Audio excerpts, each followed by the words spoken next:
अस्सलाम वालेकुम। Hi my YouTube family, कैसे हैं आप सब लोग। उम्मीद करती हूँ जहाँ भी होंगे खुश होंगे, खैरियत से होंगे, अपनों के बीच होंगे और अल्हम्दुलिल्लाह आप लोगों की दुआओं से मैं भी ठीक हूँ।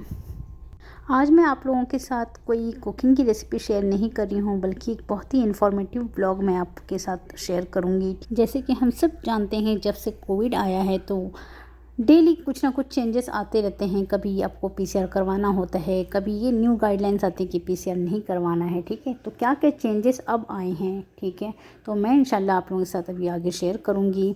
और अगर आप लोगों ने मेरा मुंबई टू दम्माम या दम्माम टू मुंबई वाला ब्लॉग नहीं देखा है तो ज़रूर देखिएगा, उससे काफ़ी आप लोगों को हेल्प होगी। ठीक है, आज की वीडियो बिल्कुल भी स्किप नहीं करिएगा। और अगर आपको ब्लॉग पसंद आता है तो प्लीज़ सब्सक्राइब करिएगा जो चैनल पर फर्स्ट टाइम विज़िट कर रहे हैं, एंड बेल आइकन लाजमी प्रेस करिएगा। एंड जो मेरे व्यूवर्स हैं, जो मेरे वीडियो को देखते हैं, पसंद करते हैं, तो प्लीज़ लाइक करिएगा, कमेंट करिएगा। और अगर कोई भी क्वेरी हो तो प्लीज़ मुझे से आप कमेंट करके पूछ सकते हैं, या फिर आप मुझे इंस्टा पर डीएम कर देना। जैसे कि मैंने आप सबको बताया था लास्ट ब्लॉग में कि इंडिया से मेरे अब्बू आए हुए हैं, तो वो विज़िट वीज़ा पे आए हुए थे उम्रा के लिए।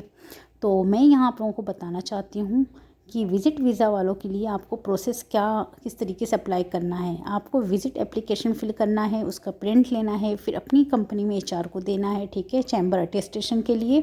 उसके लिए ज़्यादा टाइम नहीं लगता, 2 दिन के अंदर हो जाता है। ठीक है, और फिर इसके बाद आप चैम्बर अटेस्टेशन होने के बाद वो एप्लीकेशन जिसको जो आ रहे हैं उनको देना है। ठीक है, ताकि वो वीज़ा स्टैंपिंग के लिए दे सकें। और उसके बाद जो भी चार्जेस वगैरह है तो वो लगेगा। उसके बाद बस करना ये है, जिन्हें आना है, ठीक है, सऊदी, उनका बस मुकीम अराइवल रजिस्ट्रेशन करना होता है। और वो तो जो हम एजेंट होता है ना, जो आपकी टिकट वगैरह बुक करता है, वो कर देते हैं सब कुछ। लेकिन आप उम्रा के लिए, जैसे आपको अगर उम्रा भी करना है तो तवक्कल ना इंस्टॉल करने के बाद 12 घंटे बाद ही आप मतलब एक्टिव होंगे। ठीक है, तभी आपको परमिट मिल सकता है उम्रा के लिए, उससे पहले नहीं मिलेगा। और बस आपको वीज़ा विज़िट ऑप्शन पे जाना है तवक्कलना के बाद। ठीक है, अपलोड करने के बाद उसके बाद आपको वीज़ा नंबर डालना है तो हो जाएगा आपका। और अब कोई भी मतलब कंट्री से आप आ रहे हो ना, तो अब आपको पीसीआर टेस्ट करवाने की ज़रूरत नहीं है, डायरेक्ट आप आ सकते हैं without quarantine. And second thing ये बताना था आपको कि डायरेक्ट फ़्लाइट है। ठीक है, पहले जिस तरह से वाया कनेक्टिंग हुआ करती थी, अब उस तरह की चीज़ें नहीं हैं। और हम बस दम्माम एयरपोर्ट आ चुके हैं अब्बू को रिसीव करने के लिए। रात का टाइम था और बस अब हम पार्क करेंगे अपनी कार और उसके बाद देखते हैं अब्बू बाहर आ चुके हैं या नहीं, मैं आपको बताती हूँ। क्योंकि हम बिल्कुल जो उनकी फ़्लाइट का टाइम था ना, तो बिल्कुल हम 0-0 पे पहुँचे थे, तो हमें लगा था कि अब्बू हमारा वेट कर रहे होंगे, हमें देर हो गई है। ठीक है, लेकिन ऐसा नहीं हुआ था। उनकी फ़्लाइट उन्हें बाहर आते आते 1.5 से 2 घंटे लग गए, क्योंकि इन्होंने इस बार सिर्फ एक ही गेट ओपन रखा हुआ था और इस बार वो अंदर भी अलाउ नहीं कर रहे थे। जैसे कि आप सबको पता होगा, जो दम्माम एयरपोर्ट जाते हैं तो अंदर जा सकते थे अपने रिसीव करने के लिए, लेकिन इस बार ऐसा नहीं था। आपको बाहर ही खड़े होकर वेट करना था, अपने फैमिली मेम्बर्स जो भी आपके गेस्ट आ रहे हैं। तो हमने वेट किया। उसके बाद अब्बू अल्हम्दुलिल्लाह सेफ़ली आ गए हैं। और अब्बू मेरे लिए क्या क्या लेकर आए हैं, मेरे मायके से क्या ईदी आई है, क्योंकि इनाया की फ़र्स्ट ईद थी, तो घर वालों ने मना करने के बावजूद भी बहुत सारी चीज़ें उन्होंने ईदी भेजी है। तो मैं आपको दिखाती हूँ। ये उन्होंने मेरे लिए चप्पल भेजी है। और उसके बाद आप देख रहे हैं ये मेरे लिए शूज़, क्योंकि मुझे इस तरह के शूज़ बहुत काफ़ी पसंद है और मैं शादी से पहले बहुत पहना करती थी इस तरह के, तो इसलिए उन्होंने ये भेजा है मेरे लिए। और ये इन्होंने स्पेशल वड़ा पाव के लिए, क्योंकि मुझे वड़ा पाव बहुत पसंद है, तो उसकी ये स्पेशल चटनी होती है सेंग की, जो मुंबई से हैं तो उनको पता होगा। और सऊदी में क्योंकि इस तरह की चीज़ें नहीं मिलती, तो इसलिए उन्होंने स्पेशल ये चटनी भेजी है। और चने की दाल भेजी थी उन्होंने मना करने के बावजूद भी। ये सोया सॉस का पाउच उन्होंने भेजा है। वैसे तो ये यहाँ भी मिल जाता है, लेकिन इस तरह के पाउच नहीं मिलते मेरे ख्याल से, पता नहीं, मुझे तो कभी दिखे नहीं। और उसके बाद ये पानी पूरी, ठीक है, ये पूरी है। आप इजीली बाकी चटनी वगैरह जैसे कि मैं बना ही लेती हूँ, तो पानी पूरी बस आपको ये फ्राई करना है, ये भी उन्होंने भेजा है। और आप देखते जाइए कि और क्या क्या आया है। ये रेड लेबल टी है, ठीक है, ये मसाले वाली होती है, बहुत ही इसका जो फ्लेवर होता है ना, पूछिए नहीं, बहुत ज़बरदस्त चाय बनती है। क्योंकि जब मैं लास्ट टाइम इंडिया गई थी तो मैं लेकर आई थी, तो मुझे बहुत पसंद आई थी। और ये कलरफुल पापड़, ये किसे नहीं पसंद है, मुझे तो बहुत पसंद है। आप लोग कमेंट करके बताइएगा कि आप लोगों को भी पसंद है। वन बाय वन करके मैं आप लोगों को एक एक चीज़ दिखा रही हूँ, आप लोगों के साथ अपनी खुशी जो है ज़ाहिर कर रही हूँ, शेयर कर रही हूँ। तो उम्मीद करती हूँ कि आज का ब्लॉग आप लोगों को बहुत पसंद आएगा और बिल्कुल भी वीडियो स्किप नहीं करिएगा, फुल देखिएगा और मुझे बताइएगा कि आपको कौन सा ड्रेस पसंद आया इनाया का और मेरा, और हम लोगों को ईद में कौन सा ड्रेस पहनना चाहिए, तो कमेंट करके लाजमी बताइएगा। देखिए पेरेंट्स का प्यार है, क्योंकि यहाँ पे बटर वगैरह नहीं मिलती और मैं मुंबई से हूँ तो मुझे आदत है चाय के साथ, लेकिन यहाँ आने के बाद बस टोस्ट वगैरह पे गुजारा करना पड़ा है। तो मेरे घर वालों को पता था, तो लेकिन क्योंकि लास्ट टाइम उन्होंने कोरियर करके स्पेशली मेरे लिए भेजा था, लेकिन फिर भी थोड़ा बहुत टूट गई थी, तो इसलिए उन्होंने देखिए क्या जुगाड़ किया है। इस तरीके से उन्होंने 3 का डब्बे के साथ पैक किया था, ठीक है। और अल्हम्दुलिल्लाह ये उनका प्यार था कि सही सलामत सारी चीज़ें आ गई मुझ तक।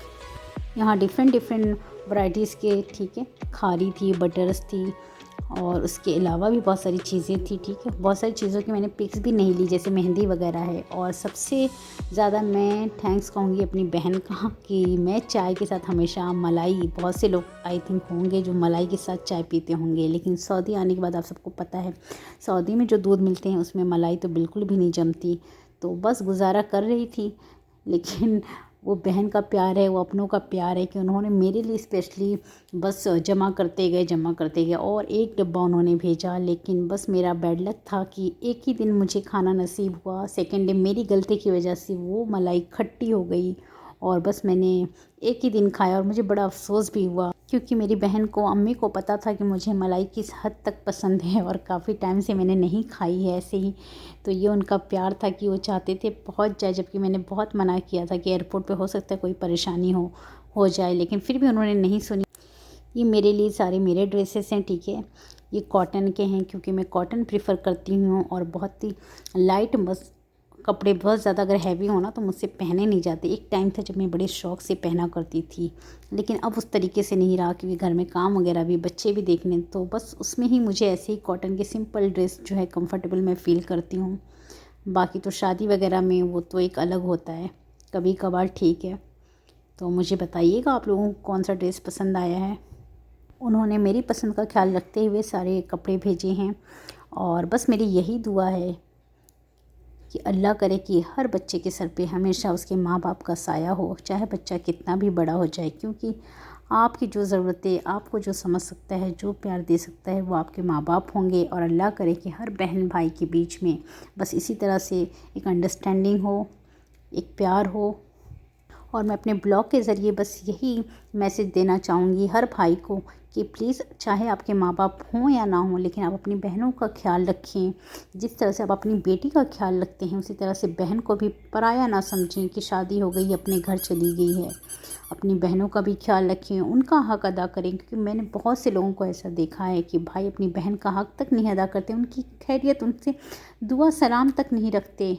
तो बस अल्लाह का खौफ रखिए और ये सोचिए कि आपके आगे भी बेटी है।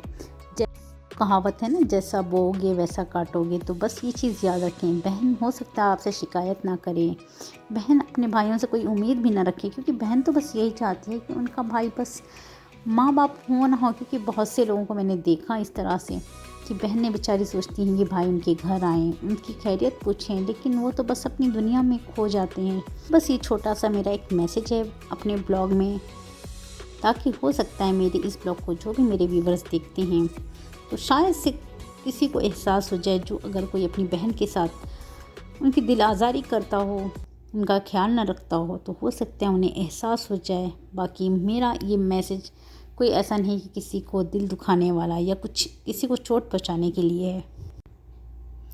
बस अब मैं ये ब्लॉग यहीं पे एंड करूँगी और हमेशा की तरह यही कहूँगी, अपना ख्याल रखिए, अपनों का ख्याल रखिए और हमेशा खुश रहने की कोशिश कीजिए, क्योंकि जब आप खुश होंगे ना तभी आप अपनों को खुश रख सकते हैं। क्योंकि देखिए, खुशी में तो हर कोई साथ दे देता है, लेकिन आपके गम में जो साथ देना उसे कभी नहीं भूलना। ये येलो ड्रेस जो आप देख रहे हैं ना, ये इनाया के लिए ईद पे कहा है घर वालों ने कि स्पेशली पहनाना। तो मुझे कमेंट करके लाजमी बताइएगा आपको कैसा लगा ये ड्रेस। और फिर मिलते हैं इंशाल्लाह नेक्स्ट ब्लॉग में। तब तक के लिए अल्लाह हाफिज़। दुआओं में याद रखिएगा, बाबरकत महीना है तो लाजमी मेरे लिए, मेरे अपनों के लिए, मेरी बेटी के लिए ख़ुसूसी दुआ की दरख्वास्त है आप सबसे। अगर मेरी किसी भी बात का बुरा लगा हो, कभी भी किसी का दिल दुखा हो, तो बस मैं आप सबसे माज़रत चाहती हूँ। अल्लाह हाफ़िज़।